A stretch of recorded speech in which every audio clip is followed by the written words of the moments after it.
भगवान के एक बालक हुआ जिसका नाम हुआ महाराज प्रद्युम्न, जिसका हरण समरासुर ने कर लिया। समरासुर ने जब हरण किया ले जाकर के समुद्र में फेंक दिया।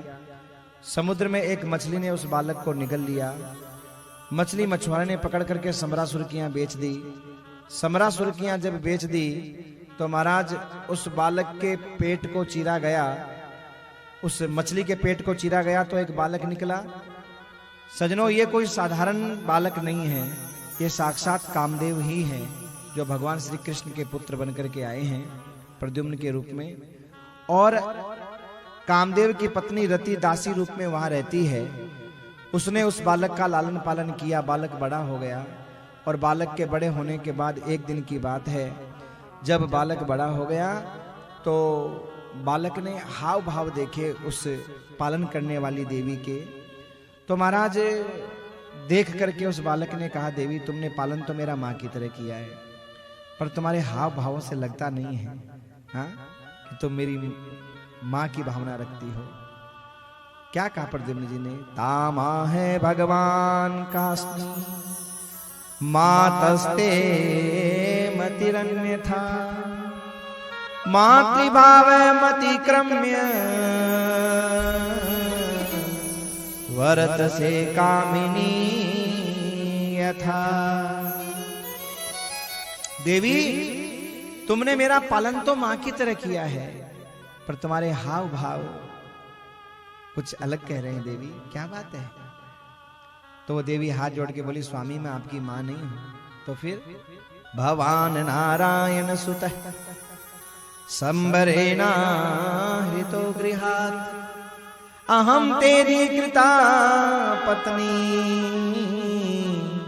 रति कामो भवान प्रभु।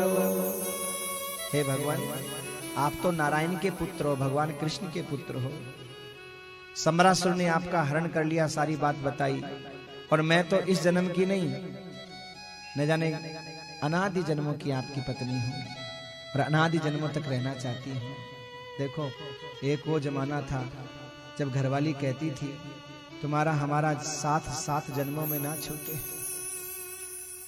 और आज वाली कहती है महाराज ये 7 घंटे भी निकालने बड़े मुश्किल हैं, आप 7 जन्म की बात करते हो। मेरे पास उसका भी उपाय है। अगर आप ये चाहते हो अगले जन्म में ये पति ना मिले, मैं आपको एक टोटका बता दूं, बिल्कुल नहीं मिलेगा, दूसरा मिलेगा। क्या?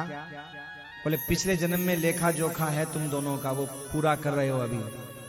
कौन पति कौन पत्नी, कर्म जोग है तुम दोनों के, भोग रहे हो, चुका रहे हो, लड़के चुका रहे हो, झगड़ के चुका रहे हो, प्यार से चुका रहे हो, चुका रहे हो।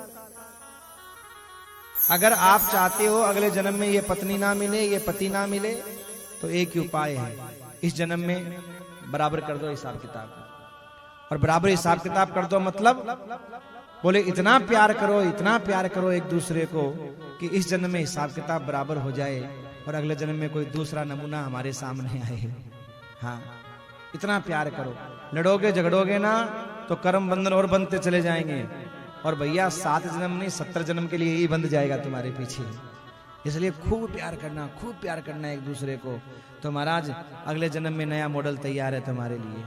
अब ध्यान रखना, पति अगर ज्यादा प्यार करने लग जाए तो समझना नियत में खोट है इसके। हाँ, और पत्नी ज्यादा प्यार करे समझना नियत में खोट है, इसलिए इसी जन्म में पीड़ा छुड़ाना चाहता है।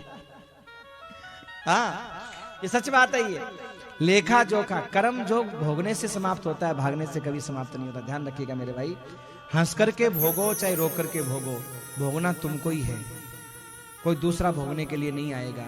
चाहे पत्नी के रूप में भोग रहे हो, चाहे पति के रूप में, चाहे भाभी, चाहे ननद, चाहे सास, चाहे बहू, किसी भी रूप में आप भोग रहे हो, ये कर्म जो होगा तुम्हें भोगना पड़ेगा। भोग लो, भोग लोगे तो अच्छा समय आ जाएगा, और नहीं भोगो तो ये किचपिच भी चलती रहेगी और अच्छा समय भी नहीं आएगा। देखो, रास्ता चाहे कितना भी लंबा हो, लेकिन मंजिल एक दिन जरूर मिलती है। चलते रहोगे तो, और चलोगे ही नहीं तो मंजिल कहाँ से मिलेगी। चलते रहिए, भगवान का नाम लेते रहिए, और ऐसे ही आनंद पूर्वक रहिए। रति कहती है महाराज मैं तो आपकी जन्म जन्म की दासी हूँ, इस जन्म की नहीं। पता चला प्रद्युम्न जी को, अच्छा समरासुर ने मेरे माता पिता से मुझे अलग कर दिया। जाकर के ललकारा और ललकार करके समरासुर का अंत कर दिया महाराज। समरासुर मारा गया। ये कथा क्या संकेत कर रही है? देखो, समरासुर ने अपनी मौत से बचने के लिए छोटे से बालक को चुरा करके समुद्र में फेंका, पर सजनों मौत जिसके हाथ लिखी थी ना, वो बालक उसी के यहां बड़ा हुआ और अंत में उसी के प्राण लिए। इसका मतलब क्या हुआ कि मौत जहां जैसे जिस प्रकार लिखी है वो आनी ही आनी